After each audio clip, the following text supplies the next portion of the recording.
halos hindi siya nakatulog. Pigil na pigil ang pagnanais niyang yakaping muli ang asawa.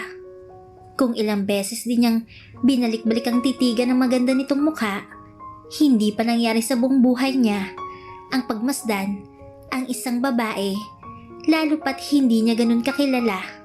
Pero pagdating kay Celine, kailangan niyang kalabanin ang sariling nararamdaman. Dahil masyado pang maaga para makasiguro sa tunay na laman ng kanyang dibdib.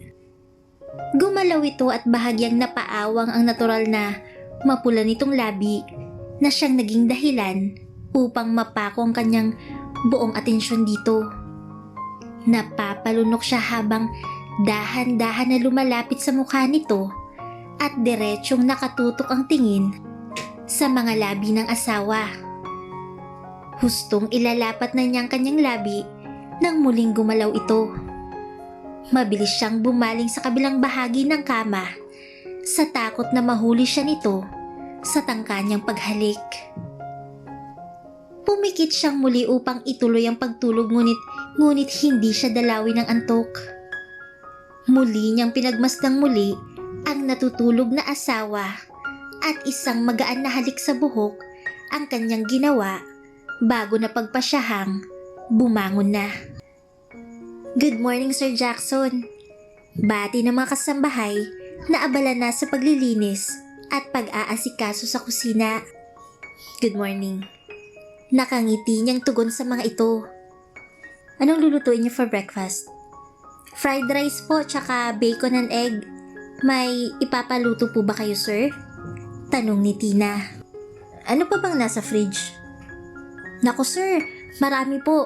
May marinated boneless na bangus, may hotdogs, daing, at kung ano-ano pa po. Okay, ako na lang magluluto para sa amin ng Ma'am Celine mo. Sir, paano po yung lulutuin ko po? Breakfast nyo na rin. Babalik na lang ako rito mamaya para magluto. Okay po sir. Sunod siyang nagtungo sa isa sa silid na paborito niya. Dito nakalagay ang mga gym equipments na madalas niyang gamitin kapag naglalagi siya sa mansyon. Sa kabila ng napakarami niyang schedule of business meetings, pinanatili niya ang pagkakaroon ng magandang katawan. Ito ang kanyang stress reliever lalo pat malaki ang kanyang role na ginagampanan sa kumpanya na pinaghirapan niya ng maraming taon. Nag-aaral pa lang siya ng high school nang sinimulan niyang imulat ng kanyang mga magulang sa pagninegosyo. Hanggang sa pagpasok niya ng kolehiyo ay sabay niyang pinapasukan ng magtrabaho. Ganoon siya sinanay ng kanyang mommy at daddy, ngunit lahat ng suporta ay ibinigay naman sa kanya kung kaya't naging maayos ang lahat.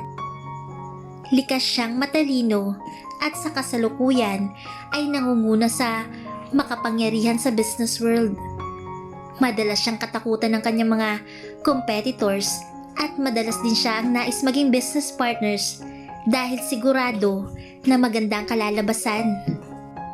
Pumunta siya ng kusina at nadatnang nakasuot ng apron si Jackson. Nagluluto ito ng almusal at mukhang hindi rin nakatulog ng maayos. Dahan-dahan siyang lumapit dito. Can I help you?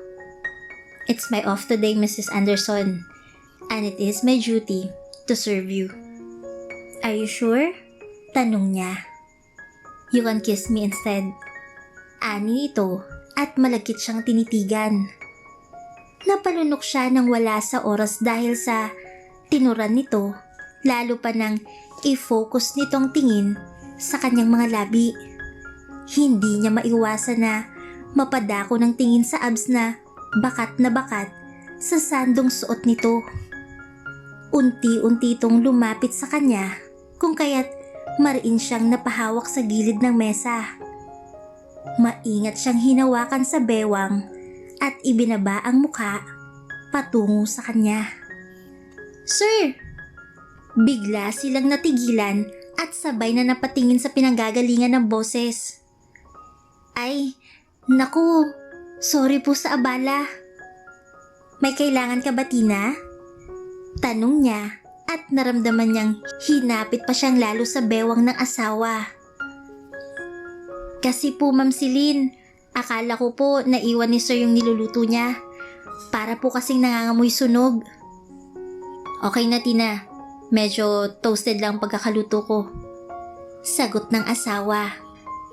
Pasensya na po sa abala Sir at Pam. Hindi ko po sinasadya na abalahin kayo. Sa narinig niya ay pinamulahan siya ng mukha. Okay lang. Sige po, babalik na po ako sa ginagawa ko. Tumatakbo itong umalis. Marahan siyang tumawa nang makita ang kinilos ng kasambahay.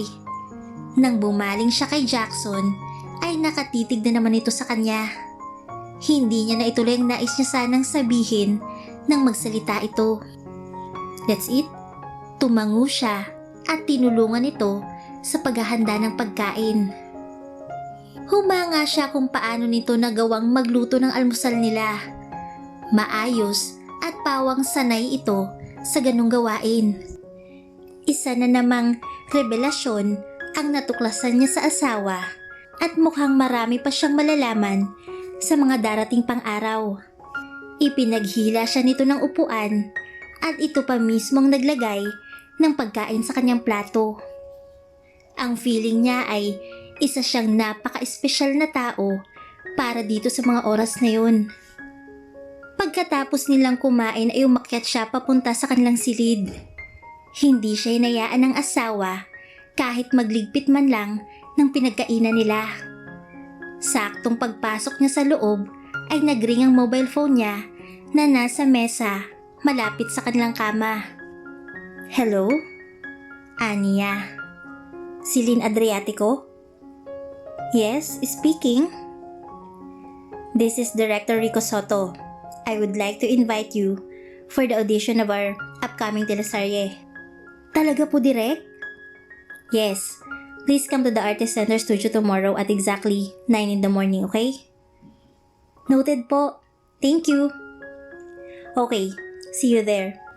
Nawala na ito sa linya. Hindi niya na napansin na nakapasok na pala sa kanilang silid si Jackson at parang madilim ang mukha. Jackson, thank you.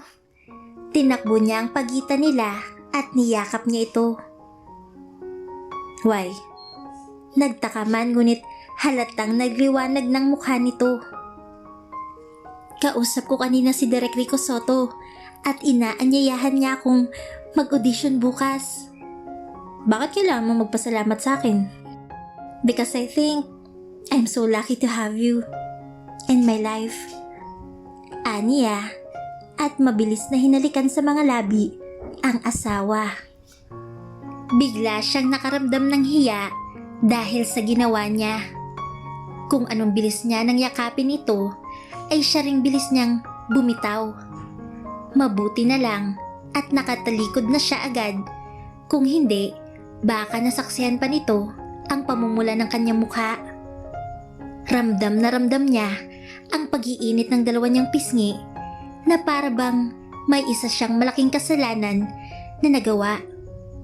Hindi niya napansin ang makahulugang ngiti ni Jackson. Pinagsalikop nito ang dalawang kamay at ngingiti-ngiti na pinagmamasdan siya sa ganong ayos. Well, congratulations. Salamat. Aniya, ngunit hindi niya pa rin magawang humarap dito. Aanyayahan sana kitang pumunta sa baba. Baba?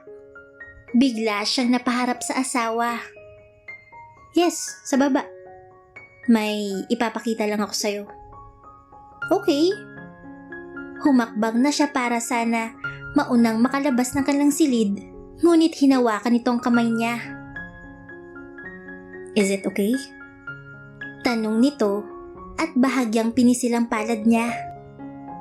Tumango naman siya bilang pagsang-ayon. Magkahawak kamay silang naglakad pababa ng hagdan at halos matawa siya sa mga nakikita niyang ekspresyon sa mukha ng mga kasambahay. Hindi lingid sa kanya na lantaran silang pinag-uusapan ng mga ito. Masaya kasi sa pandinig niya ang mga narinig niyang sinasabi ng mga ito. Naku, Bagay na bagay sila Ma'am Celine at Sir Jackson, sabi ng isa sa kasambahay. Tuloy-tuloy pa rin sila sa paglalakad nang tingnan siya ni Jackson. Ngiti naman ang tinugon niya dito. HHWW pa sila oh. OMG! Napalakas ang pagkakasabi ni Tina. Ano naman yun? Tanong ng kasama nito. Holding hands while walking, no? Saan ka ba pinanganak at di mo alam yun? Hello, pareho lang tayong taga-Earth, no? Advance ka lang sa pag-ibig na yan. Basta, kinikilig ako. Mapapasana all ka na lang talaga? Hindi mawala ang ngiti niya. Bakit parang pati siya ay kinikilig? Ito ang kauna-unahan na nagparamdam sa kanya ng ganoon. Sa pagkakahawak pa lang ng kamay nito sa kanya ay sapat na para mabuo ang araw niya. Kahit isang beses ay hindi niya ito naramdaman sa dati niyang nobyo na si Gino. Palibhasa walang ibang inuungot ang lalaki sa kanya kung hindi ang pagnanais na maangkin siya. Ngunit mabuti na lang at di niya hinayaan ito na mangyari. Sa huli ay tama ang naging desisyon niya. Bumungad sa kanyang iba't ibang klase ng gym equipments nang pumasok sila sa isang silid. Halos mapagkamalan mong isang fitness center ito dahil kumpleto sa lahat ng gamit. Wow! Sa'yo to lahat? That was before. Hindi na ngayon? Oo. Dahil it belongs to the both of us. Hinitian siya nito at sa paningin niya ay naningkit pa ang mga mata nito. Us? Sa atin? Yes. Dito kasi ako madalas kapag magtatanggal ng stress, lalo na kapag sunod-sunod ang gawain ko sa company. Gusto ko na kapag na-stress ka, ganun din ang gawin mo. Makakatulong to ng gusto sa'yo para di ka rin mainip kapag may out of the country akong business trip. Pero wala kasi akong alam kung paano ginagamit ang mga yan. I will be your instructor. Okay. Ngumiti siya at humigpit pa ang pagkakahawak ng kamay nito sa kamay niya. Maaga siyang nagising kinabukasan. May lungkot siyang nadama nang hindi niya nagisnan si Jackson. Matapos kasi nilang pumunta sa fitness room na pinuntahan nila, ay may biglang natanggap itong tawag at agad na nagpaalam sa kanya upang umalis. May naging problema raw sa company nito na kinakailangan niyang asikasuhin agad. Malaking bagay na walang kasawa-sawa siyang kinakausap ni Tina, kaya naman hindi siya masyadong nainip. Pagkatapos niyang magbihis, ay naglagay siya ng light makeup. Hindi naman talaga siya mahilig gumamit ng mga yon kung hindi rin lang may okasyon. Pababa na siya nang marinig ang tawag ni Leonard. Good morning, Ma'am Celine. Ako na pong maghatid sa pupuntahan niyo ngayon. Ha? Bakit ka pa nag-abala? Pwede naman ako mag-taxi. Naku ma'am, hindi po papayag si Sir Jackson. Aalis din naman po ako agad kapag naihatid ko na po kayo. Sige. Ma'am, pasensya na po kahapon kung naistorbo ko kayo ni Sir. Ani nito habang binubuksan ang pinto ng sasakyan. Ikaw ba yung tumawag? Yes ma'am. Nirequest pa naman niyang i-spend ng buong araw niya kasama niyo. Wala namang problema sa akin. Trabaho yun at kailangan na nandun siya. Alam niyo ma'am, ang swerte talaga sa inyo ni Sir. Tsakong match made in heaven kayo para sa isa't isa. Wala siyang maisagot sa sinabi nito dahil ang totoo, siya ang swerte sa asawa niyang si Jackson. Salamat sa paghatid. Aniya, nang makababa na ng kotse at agad naman umalis na ang lalaki. Dire-diretso siyang nagtungo sa studio. Naroon ang direktor na nakausap niya at ilan sa mga staff nito. Napansin niyang bukod pa sa mga ito ay wala ng ibang nandoon. Nang mapansin siya ng mga ito, ay agad siyang ngumiti sa mga ito. Good morning po, Direk. Good morning po sa inyo. Binati niyang lahat ng nandoon. Miss Celine Adriatico, you're an early bird. Good morning. Lumapit ito sa kanya. Come on, let's sit. Yakag nito sa kanya sa upuan na may katabing maliit na mesa. Thank you, sabi niya. Actually, marami kayong naimbitahan na mag-audition for our upcoming teleserye. It's about a mother-daughter relationship kung kaya't ang napiling gaganap na bidang ina ang makakaeksena ninyo. Willing ka ba maghintay? Yes po. Huwag kang mag-alala sa pagkain at mga props na dahil libre itong magagamit mamaya. No problem po. Maagap niyang sagot. For the meantime, pwede kang magstay sa dressing room habang hinihintay pang iba. Salamat po. Paglabas ni Celine ng Artist Center Studio ay hapon na. Naglalakad siya sa bandang gilid ng gusali nang may biglang humawak sa bewang niya at hinatak siya nito. Napapikit siya nang mapasubsob siya sa matigas nitong dibdib. It's me, sabi ng pamilyar na boses. Jackson? Pagkasabi niya ay lalo pa nitong hinigpitan ng yakap. Yeah, I came here to fetch you.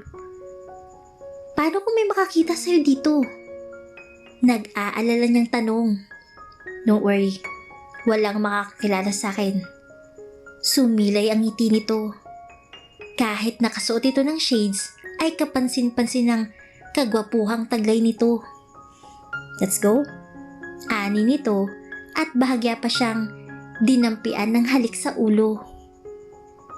Pinapasok siya nito sa front seat ng sasakyan dahil ito ang magda-drive. Bumibilis na naman ang tibok ng puso niya sa simpleng pag-alalay nito sa kanya. Habang ini-start ang sasakyan, ay natitigan niya ito ng matagal. Mula sa mahaba-haba nitong pilik mata, patungo sa mataas nitong ilong at manipis na labi na kahit sino ay magkakandarapang habulin ito. Pasado na ba ako sa pamantayan mo? Tanong nito nang hindi tumitingin sa kanya. Ha? Ibinaling niyang tingin sa harapan. Saan tayo pupunta? Ibang direksyon ang tinatahak nila. I'll treat you to a dinner, Mrs. Anderson. Bakit? Meron bang special occasion? Yes, it is a date with my wife.